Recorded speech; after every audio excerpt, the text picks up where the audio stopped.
오늘의 설교 제목은 가정을 위한 비전입니다. 가정을 위한 비전.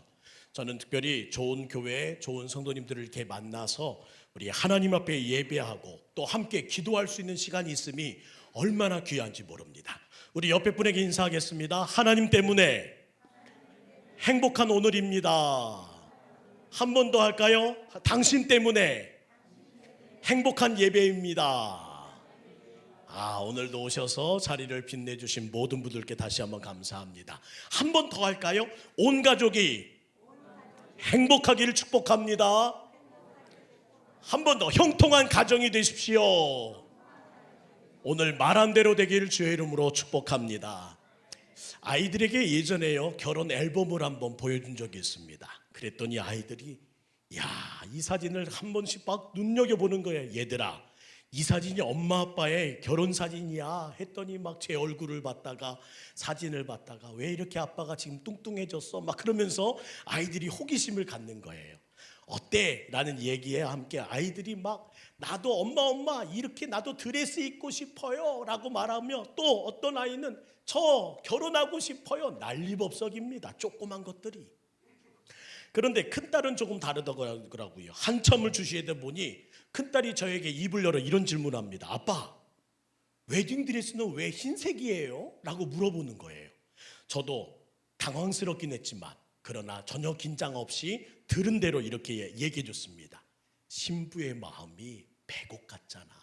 그래서 신부는 하얀 드레스를 입는단다. 그랬더니 큰아이가 고개를 끄덕끄덕하면서 잘 위기를 넘겼어요. 근데 잠시 후에 둘째 아이가 입을 열어 또 저에게 이렇게 하는 거예요. 웨딩드레스는 왜 흰색인데 아빠가 입은 옷은 검해? 이건 무슨 말을 해야 될지 모르겠어요. 신랑의 턱시도가 검은 이유를 뭐라고 얘기해야 되나? 그래서 그때 할 말을 잃은 저희가 다시 생각을 정리해 보았습니다. 뭐라고 설명할까? 그래서 정리된 생각이 이거예요. 한번 잘 들어보세요. 웨딩드레스가 하얀 이유는 자신이 선택한 남자의 세계에 물들기 위한 순종을 의미해. 그래서 남편에게 맞추기 위하여 흰 드레스로부터 시작한단다. 한편 신랑의 턱시도가 검은 이유는 새하얗게 될 때까지 오직 한 사람만 사랑하라고 그 턱시도를 입고 검은색으로 시작하는 거야. 그래서 바로 헌신을 의미한단다. 하얀 드레스는 순종을, 검은 턱시도는 헌신을. 이제 알겠지? 잘 설명하는 것 같지요? 우리 모두가 이런 마음 가지고 늘 순종과 헌신으로 가정을 위해 살아왔습니다. 그리고 5월이 될 때마다 가정을 위해 기도하지 않는 교회는 없고, 또한 세상 사람들도 5월 가정의 달을 맞아, 또 어린이날을 맞아 오늘도 분주하게 어떤 이는 순종하고 어떤 이는 헌신하면서 가정을 이끌어가고 있습니다. 그렇다면 우리들은 하나님이 주신 말씀 가운데 어떤 순종, 어떤 헌신으로 우리 귀한 가정을 진정으로 아름다운 가정으로 만들어갈 수 있을까? 성경적인 모습으로 우리 교회를 어떻게 가정을 이끌어갈 수 있을까 하는 마음을 오늘 5월의 첫 금요일에 함께 마음 나누면서 진정 우리 가정이 더욱더 행복해지고 우리 가문이 더욱더 성경적이기를 주의 이름으로 축원하며 오늘 주신 말씀을 한 번 더 경청하기를 원합니다. 사도행전 16장 31절 말씀 읽어드릴게요. 주 예수를 믿으라. 그리하면 너와 내 집이 구원을 받으리라. 이런 말씀 아닐까요? 아멘으로 받으시면 그렇게 될 줄 믿습니다. 주 예수를 믿으라. 그리하면 너와 내 집이 평생의 승리를 누리리라. 주 예수를 믿으라. 그리하면 너와 내 집이 하늘의 축복을 받으리라. 주 예수를 믿으라. 그리하면 너와 내 집에 구원받지 못하는 사람이 단 한 사람도 없으리라. 믿으시면 아멘. 아멘 하신 대로 하나님의 축복이 있기를 주의 이름으로 축원합니다. 저는 성도들의 가정 안에 온전한 가족 구원이 있기를 축복합니다. 모든 성도들이 하나님의 은혜 평생의 승리가 약속되기를 축원합니다. 모든 성도들이 하늘의 축복을 누리고 모든 성도들이 기업의 열매를 얻어 자자손손 하나님이 주신 생명을 껴안고 하나님께 감사하는 일에 하나님의 거룩한 은혜가 이어지길 주의 이름으로 축원합니다. 한국의 목사님들이요, 컨퍼런스에 하러 한자리에 모였습니다. 주제는 교회 부흥, 어떻게 하면 이 정체된 교회를 부흥시킬 수 있을까? 모두가 간절한 눈빛으로 오늘처럼 이렇게 앉으셔서 강사님을 바라보며 컨퍼런스를 진행하고 있었어요. 그 자리에 저도 있었습니다. 강의를 마치자 우리 목사님 한 분이 질문을 하는 시간을 가졌는데, 한 분이 비장한 목소리로 이렇게 질문합니다. 우리도 목사님처럼 승리하는 목사 되고 싶어서 왔습니다. 그런데 아무리 강의를 드려도 이 마음에 닿는 한 소리가 없으니 어찌하면 좋은지요? 어떻게 하면 부흥할 수 있는 목회를 하는지 단 한 가지만 정확히 콕 집어 얘기해 주시면 감사하겠습니다. 모든 목사님들이 다 당황했고 또한 강사님도 잠시 머뭇거렸습니다. 그런데 이런 이야기를 하시는 거예요. 손들고 계신 그 목사님에게 가르치며 눈을 맞추고 이렇게 말합니다. 목사님, 결혼하셨습니까? 그러자 그분은 대답합니다. 네, 결혼했지요. 그러자 그렇다면 이제 이 말씀대로 한번 해보십시오. 집에 가서 사모님을 잘 섬기십시오.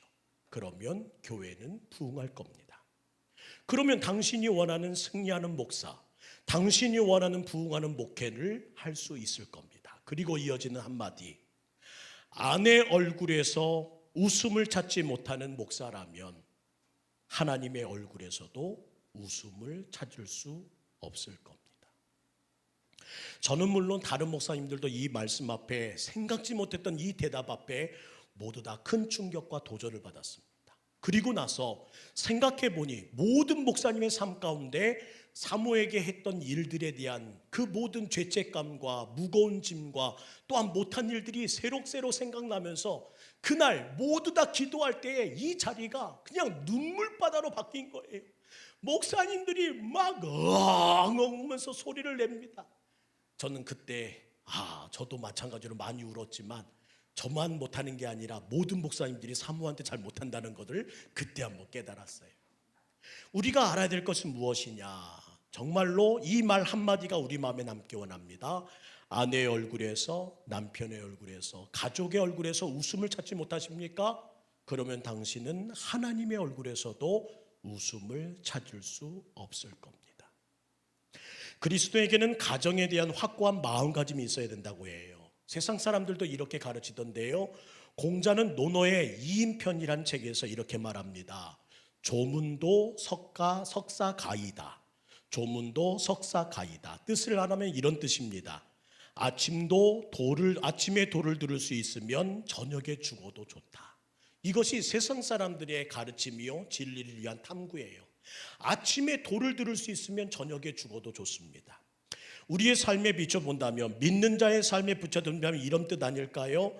그만큼 행복한 일을 만드는 것, 우리 삶에 그 모든 것들을 갖추면서 불구하고 하나님의 뜻을 깨닫지 못한 채 살아가는 것, 그것이 우리 삶에 계속 반복되는 일일 뿐만 아니라 진정 하나님의 거룩한 뜻으로 가정을 어떻게 이끌어가는 것이 좋을지, 이것이 바로 우리가 가져야 될 가장 큰 숙제라는 것을 발견하게 됩니다. 많은 사람들이요, 인생을 항해 또는 마라톤에 비유합니다.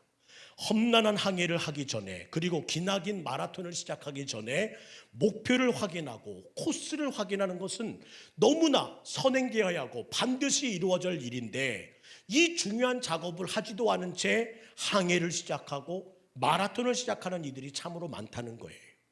모든 분이 소중한 내 인생이요, 소중한 내 가족이라 말하면서도 비전 없이, 이 비전을 성취할 전략도 없이 우리 가정을 위해, 내 인생을 위해 열심만 가지고 달려가는 경우가 많더라는 겁니다. 오늘은 마치 목표와 결승선을 확인도 안 하고 무턱대고 출발했던 우리의 인생을 잠시 멈추고 주님께서 원하시는 가정을 향한 비전이 무엇인지 세 가지를 정리하고 오늘 함께 기도했으면 좋겠어요. 첫 번째, 가정을 위한 비전은 이겁니다. 우리 가족 전체를 구원하는 것이 하나님의 뜻입니다. 함께 읽죠. 시작. 가족 전체를 구원하는 것이 하나님의 뜻입니다. 주님, 오늘 단호하게 말씀하십니다. 주 예수를 믿으라. 그리하면 너와 내 집이 구원을 받으리라.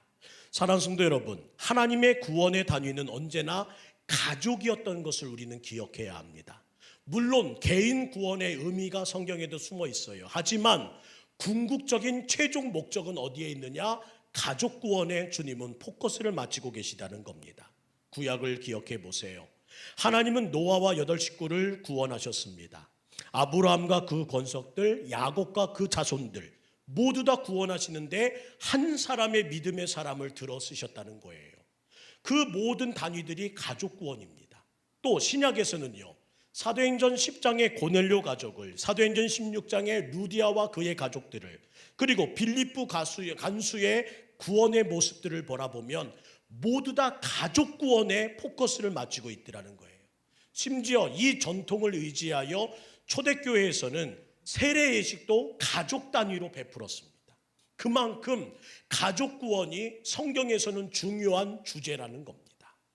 하나님의 섭리는요, 늘 먼저 믿은 한 사람을 통해서 가족 전체를 구원하는 일들에 마음을 쏟으셨습니다.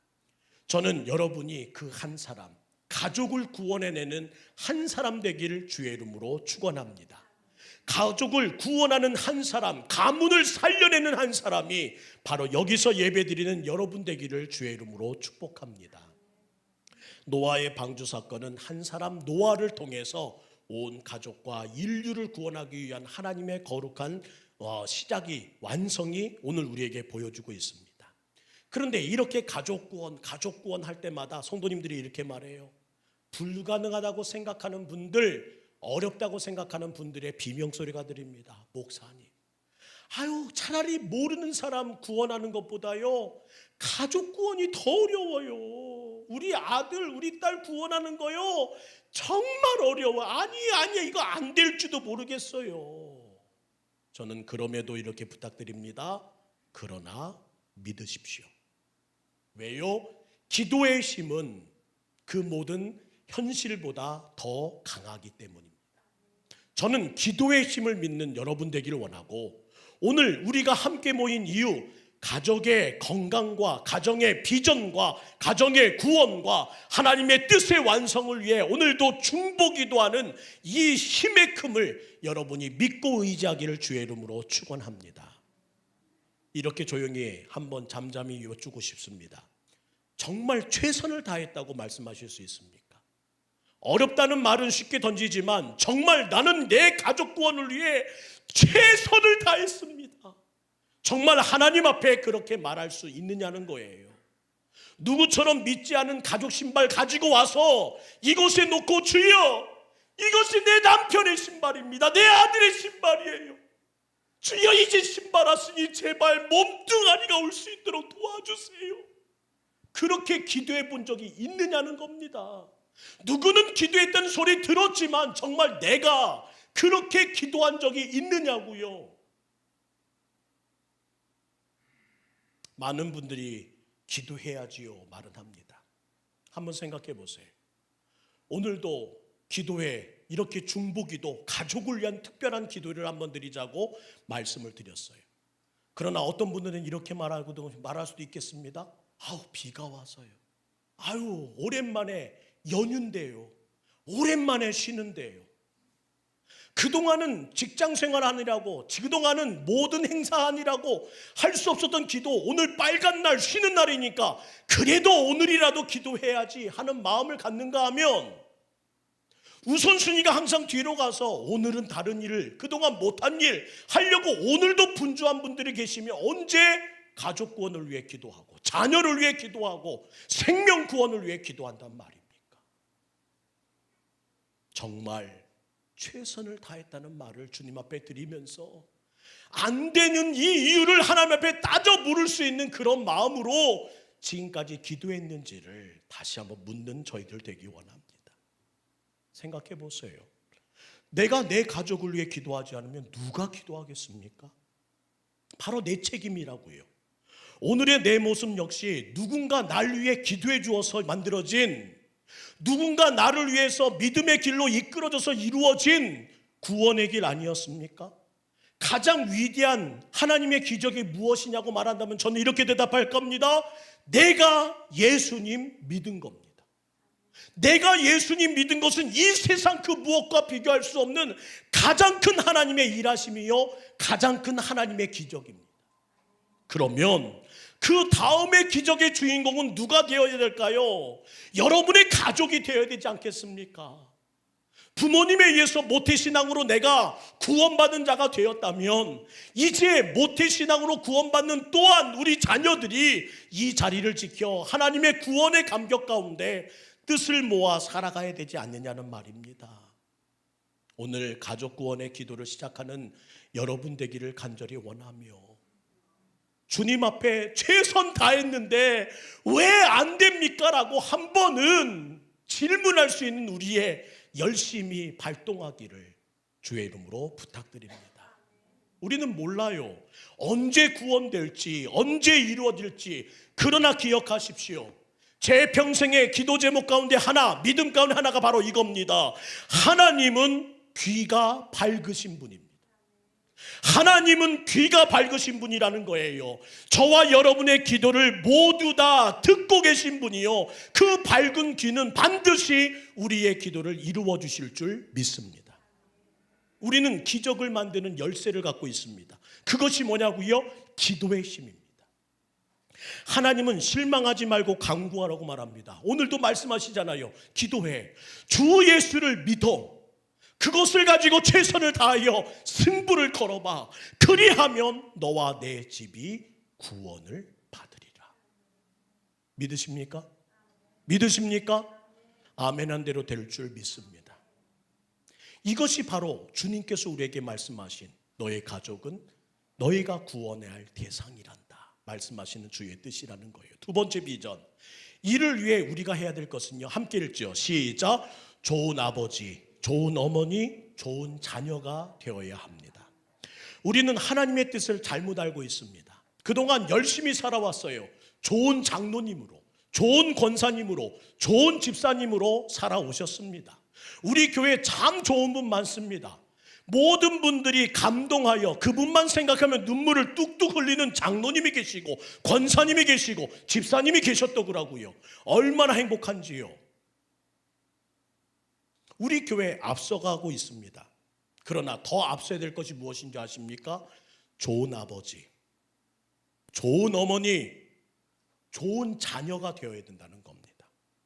좋은 사명자 되는 거 중요한 일이지요. 하나님 기뻐하십니다. 그러나 먼저 가정에서 좋은 가족으로 인정받아야 한다는 겁니다. 교회에서는 천사인데요, 집에만 가면 악마가 되는 분이 계시대요. 우리 옆에 분에게 이렇게 물어보세요. 아니시지요? 아니시지요? 교회에서는 천사 같은 미소를 가졌는데 집에만 가면 갑자기 눈꼬리가 올라가는 분들이 생기더래요. 아니시지요? 불편한 진실 하나 말씀드릴까요? 교회는요, 마음에 안 들으면 다른 데 갈 수 있어요. 아, 나 이게 못 다니겠어. 그런데요, 가정은 옮길 수 없던데요. 가정은 옮길 수 없는 내 평생의 숙제, 평생의 내 인생의 자리던데요. 이 말은 교회나 사역을 등한시하는 말 아닙니다. 무슨 말이냐? 가정이 살아야 교회가 삽니다. 가정이 살아야 하나님의 나라가 됩니다. 따로 떼어서는 생각할 수 없는 것이 가정이란 것이라는 거예요. 따라합시다. 가정이 살아야 교회가 삽니다. 가정이 살아야 하나님 나라 됩니다. 꼭 기억하십시오. 가정을 잃으면, 제가 이렇게 표현해도 될까요? 모든 것을 잃은 것이 됩니다. 그러나 가정을 챙길 수 있다면 모든 것을 챙긴 사람이 됩니다.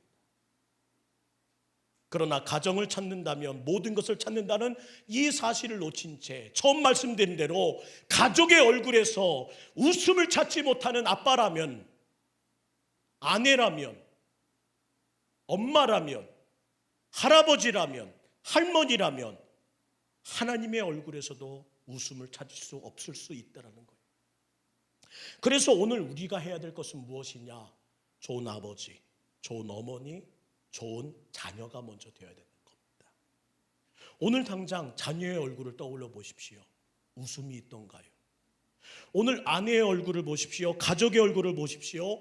행복한 웃음이 느껴지고 계십니까? 저는 이 시간 힘주어 외치고 싶습니다. Go home. 여러분은 살려내기 위하여, 하나님 나라를 만들기 위하여, 하나님의 뜻을 이루기 위하여 지금 가셔야 합니다. 어디로요? 가정으로 가셔야 합니다. 가정을 살리기 위하여 파송된 하나님의 사람인 걸 잊지 마시고, 여러분의 자녀의, 여러분의 남편의, 여러분의 아내의, 여러분의 모든 사랑하는 인척과 친척의 얼굴에서 웃음을 발견하기 위해 지금 하나님의 파송을 받으셔야 된다는 겁니다. 가라 너희의 가정으로. 가족의 얼굴에서 웃음을 찾지 못한다면 하나님의 얼굴에서도 웃음을 찾지 못할 거예요. 인생의 마지막 순간이 찾아왔습니다. 죽음을 앞둔 3분. 천사가 내게 말합니다. 이제 3분 남았어. 만약에 그런 일이 내게 허락된다면 어떤 물음이 떠올랄까요? 내가 지금까지 어떻게 살았지? 내 직분이 뭐지? 저는 그런 거 질문 안 될 것 같은데 이 물음 아닐까요? 나는 구원받았나? 그렇다면 또 하나의 질문. 내 가족은? 내 인생의 마지막 3분이 남았다면 내 가족이 걱정될 것 같은데요. 이처럼 죽음이 찾아올 텐데 나는 구원의 확신으로 오늘 3분 후에 천국 가는 것이 이토록 기쁨으로 다가오는데 내 가족, 내 자녀, 내 손주들은 그 질문 앞에 누구도 확답을 되지 못한다면 그것만큼 슬픈 일이 어디 있을까요? 주님은 가족을 구원하지 못한 것을 인생의 실패자라고 말할지도 모르겠습니다. 반면에 아무것도 못했습니다. 나는 세상 사람들 앞에 무엇 하나 자랑할 것이 없습니다. 무엇 하나 교회에서 나는 잘했다는 칭찬 들을 것이 하나도 없습니다. 그런데요, 내 가족은 다 구원하였습니다. 오늘 당장 3분 후에 주님이 우리 가족을 부르신다 할지라도 우리 가족 중에 단 한 사람도 천국 가지 못할 사람은 없습니다 라는 확답이 있다면 그는 바로 인생의 성공자라고 말하지 않을까요? 하나님은 그에게 말씀하실 겁니다. 수고했다. 참 수고했어. 가정을 위한 나의 비전은 바로 가족 구원에 있음을 잊지 마시고 오늘 5월 가장 시급하고 가장 중요한 기도 제목을 주님의 거룩한 은혜 가운데 거머쥐는 여러분 될 수 있기를 간절히 부탁드립니다. 어떤 청년은 말합니다. 제 안에는요 장애우를 담았습니다. 저는 특수사역에 하나님이 주신 꿈이 있습니다. 어떤 분은 말합니다. 저는 노숙자를 품었습니다. 저는 다문화 가정을 풀었습니다. 저는 북한 선교를 품었습니다. 저는 중국 선교를 품었습니다. 우리 교회에서도 그런 얘기 좀 들었으면 좋겠어요. 우리 청년들에게 저는 그 일을 위해 기도해달라는 얘기를 아직까지 듣지 못해서 지금 가슴앓이 하고 있거든. 목사님 기도하는데 계속 눈물 나요. 왜? 북한의 이 모든 소식을 들을 때마다 내가 해야 되는데, 내가 기도해야 되는데 그런 마음이 있기를 주의 이름으로 축원합니다. 우리 가을 자매에게 하나님이 부어주신 그 꿈이 있어서 목사님 건반을 칠 수가 없어. 왜? 하나님이 제게 보여주신 기도의 그 막중함이 저를 무겁게 눌러요. 서보러 이 일을 위해 기도하래요. 이 꿈을 위해 기도하래요. 이 모든 일들을 기도하래요. 큰 비전이지요. 저는 그런 일이 있기를 주의 이름으로 축복합니다. 그러한 사명자, 큰 꿈을 가진 자에게 주님 말씀하시겠죠. 수고했어. 야, 그 일을 위해 네가 힘을 다했구나. 수고했어. 하지만 가족 구원도요 무게가 다르지 않다는 걸 잊지 마십시오. 천국을 상상해 봤습니다. 갔더니 주님 말씀하신 대로 생명수가 흐릅니다. 우와. 이쪽에 봤더니 주님이 준비하신 큰 집이 있어서 이게 네 집이란다. 어서 들어가 하시면서 내게 집을 안내해 주십니다. 생명의 과실수가 곳곳에 있어. 날마다 따먹어도 된대요. 야, 이것이 에덴 동산이구나. 이것이 천국이구나. 이야, 지화자 좋다. 그렇게 모든 삶 가운데 마음이 풍요로웁니다. 정말 예수님 말씀하신 대로 이곳이 천국이구나. 근데 아무리 이곳을 둘러봐도, 아무리 저곳을 둘러봐도 그 천국에, 그 좋은 천국에 내 가족이 보이지 않아. 내 아들이 안 보여. 내 딸이 보이지 않아. 내 사위, 내 며느리, 내 손주의 이름을 아무리 불러봐도 얘야! 아무개야! 아무리 불러봐도 내 사랑하는 아들의 목소리가, 내 어머니! 저 여기 있어요! 아버지 저 여기 있어요! 그런 얘기가 들리지 않는다면 그곳이 천국일까요? 내 사랑하는 가족이 그곳에 함께하지 않는다면 그곳은 이제 더 이상 천국이 아닐 것 같습니다. 그러기 위해서 우리 한번 이 고백을 해볼까요? 따라합시다. 바쁜 아빠는 나쁜 아빠입니다. 바쁜 아빠는 나쁜 아빠예요. 왜 이렇게 바쁘게 사세요? 저는 이 이야기까지 할 줄 몰랐습니다. 한 번 더 할까요? 바쁜 엄마는 나쁜 엄마예요. 이제는 아빠만 바쁜 게 아니에요. 엄마도 바빠요.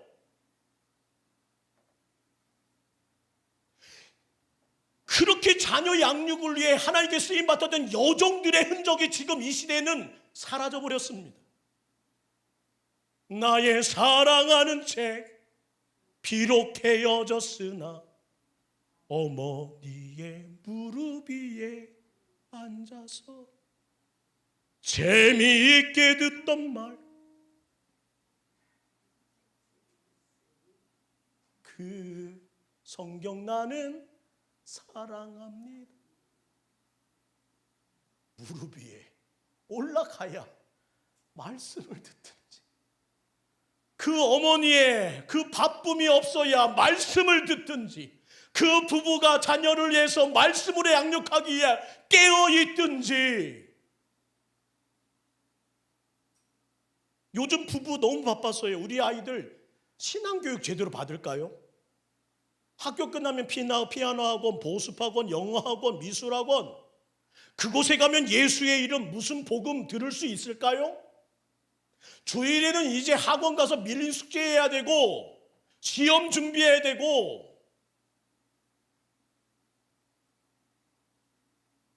다 바쁜데 일주일에 단 한 번도 성경 읽어라, 예수님 믿어야 된다, 기도해야 된다, 그 한마디를 듣지 못한 채 시간 보내고 있는 우리의 자녀들이 한두 명인 줄 아십니까?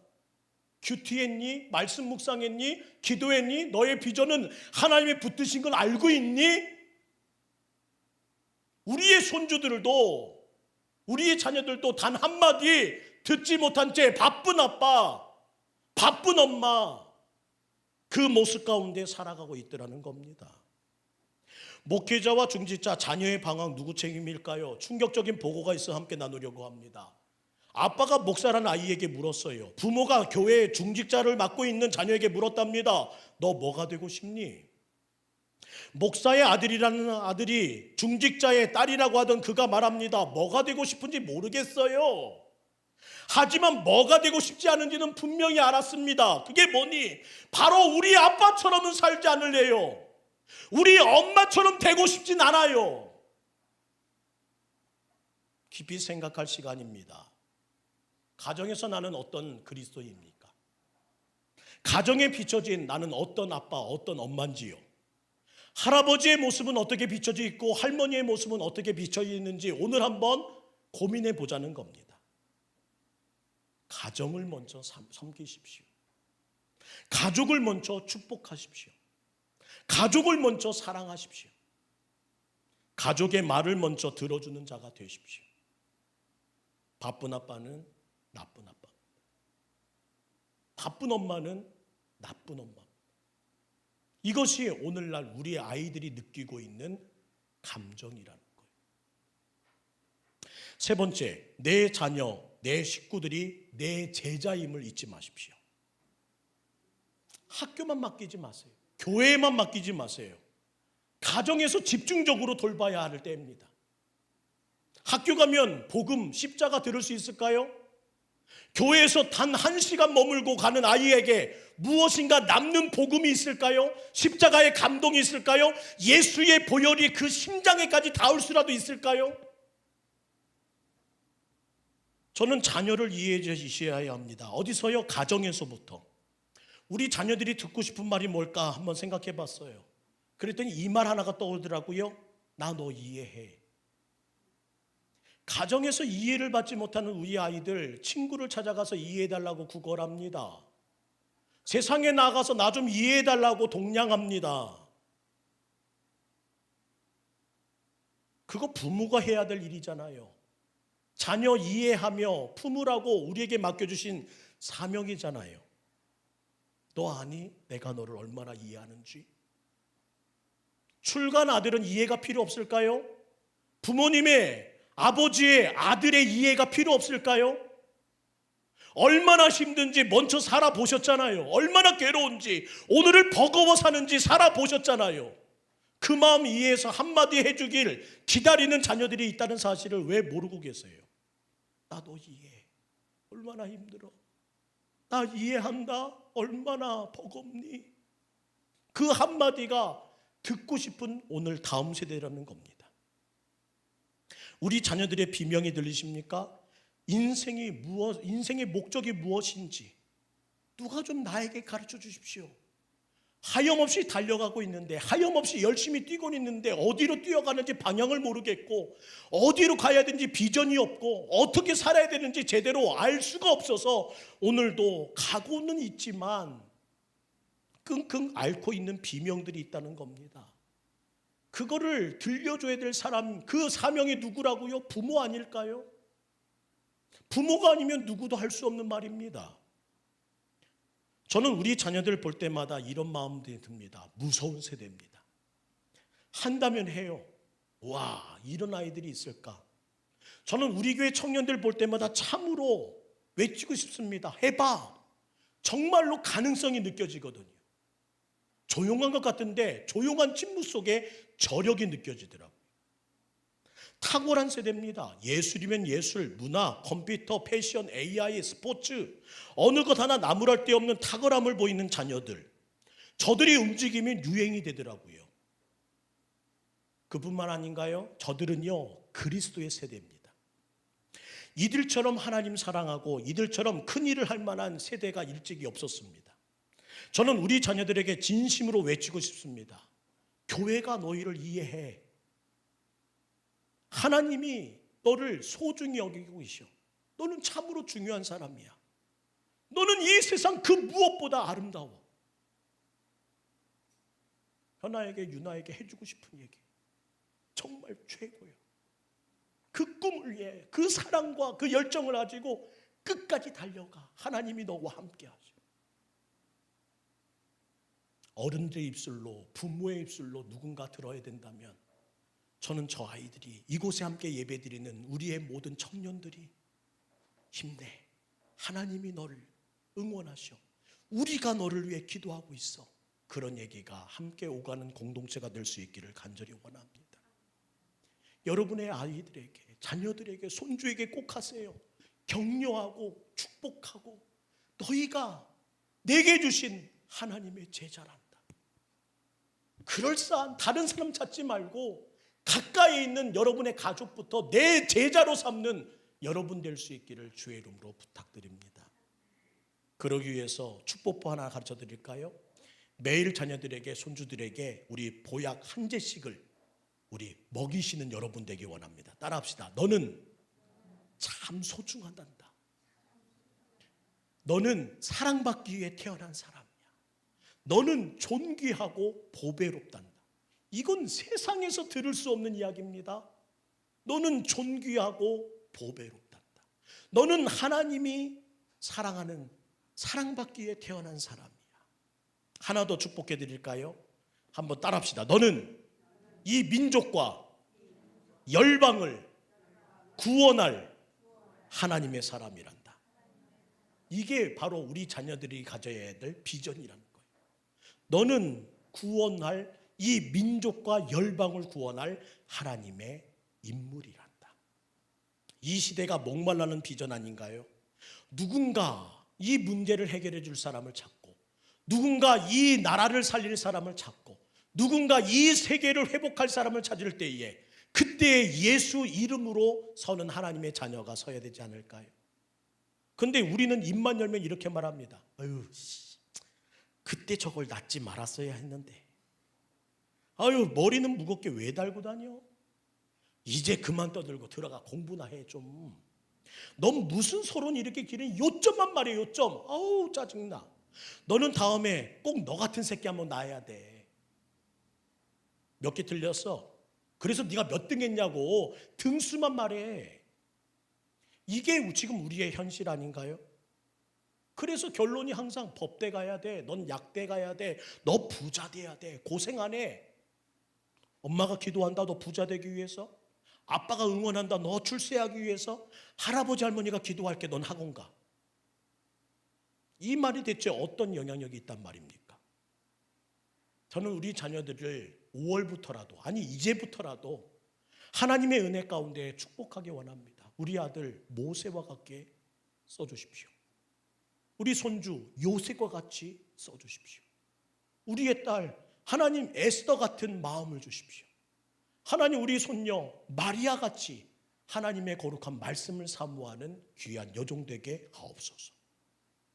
이런 비전이 있다면 하나님께서 승리하게 하지 않으실까요? 저는 오늘 오신 분에게 이런 부탁드리고 싶습니다. 아플 때에 어린 손주를 부르십시오. 할머니가 아파. 할아버지가 오늘 아프네. 그리고 기도해 달라고 하세요. 손주, 할머니 위해서 기도해 주면 안 돼? 할아버지 위해서 좀 기도 좀 해주면 안 되겠니? 어린 손주가 어리다고요? 그때 기도를 가르치셔야 합니다. 할머니가 하는 것처럼만 따라 기도해 줘. 여기 아프니까 여기다 손 얹고, 여기가 아프니까 여기다 손 얹고.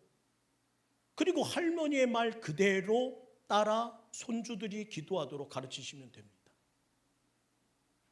그리고 나서 꼭 얘기해 주세요. 야, 우리 손주가 기도해서 할아버지 나섰네.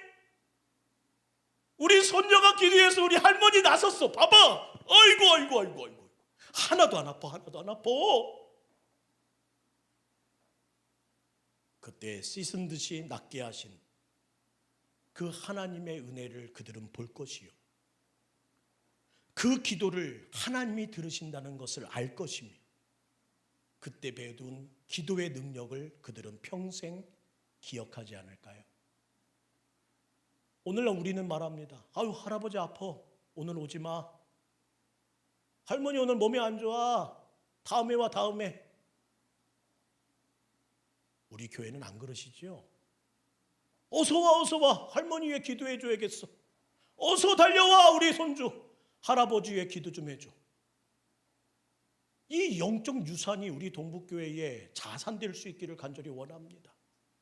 기도의 능력을 가진 다음 세대, 기도의 능력을 가진 우리 다음 차세대에 우리 가문을 이끌 우리 손주, 그런 고백이 있는 것이 얼마나 아름다울까요?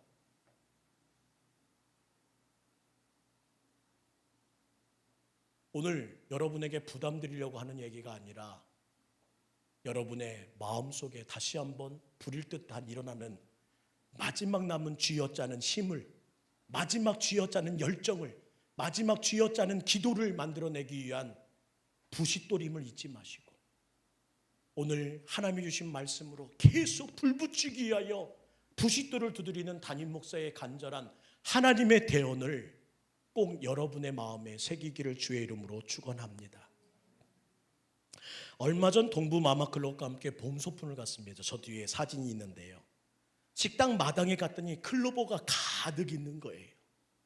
그때 모두 다 네잎클로버만 찾고 있습니다.